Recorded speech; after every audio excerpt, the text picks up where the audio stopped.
Bir sahroyi ayolning o'g'ilchasi sho'x ekan.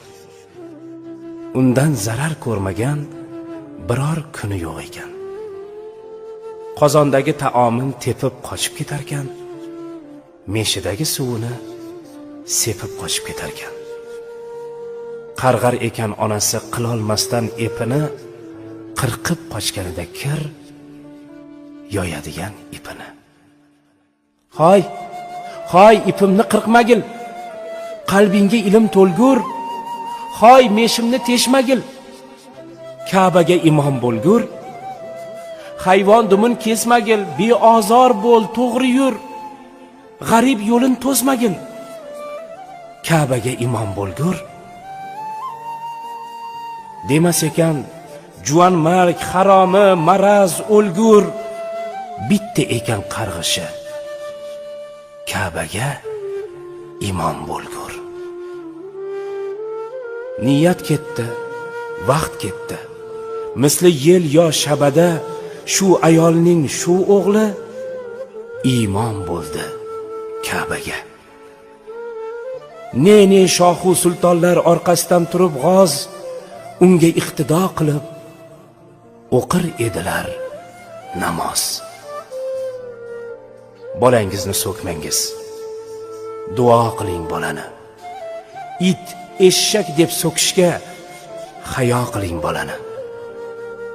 Rasululloh dedilar, yuzlaridan yog'ib nur. Bolalar bu jannatning gulu rayhonlaridir. To'g'ri, ba'zi gulu rayhonlar ham kuydirar.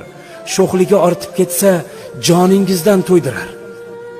Bobom derdi, bolani so'kish asli emas ep. Jahlingiz chiqsa ayting, nodon yoki xumpar deb. Boy bo'lgur, ko'paygur deng. Aslo demang o la'nat.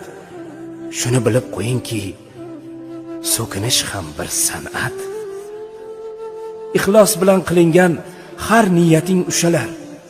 Har gapga ko'kda amin deb turar farishtalar. It desangiz it bo'lib, o'zingizni qopadi. Eshakdan eshak, har kim o'z tilidan topadi. Farzandingiz bilan el faxrlanib yashasin. It eshak fe'llaridan Parvardigor asrasin. Olim, shoir, hunarmand, polvon bo'lsin bolalar. Yurtga kerakli halol inson bo'lsin bolalar. Bolangizni so'ksangiz, poshsho bo'lgur deb so'king. Olim bo'lgur, Xizrga oshno bo'lgur deb so'king. Tildan chiqqan har so'zda ma'rifat ziyo bo'lsin. Hatto so'kishingiz ham yaxshi bir duo bo'lsin.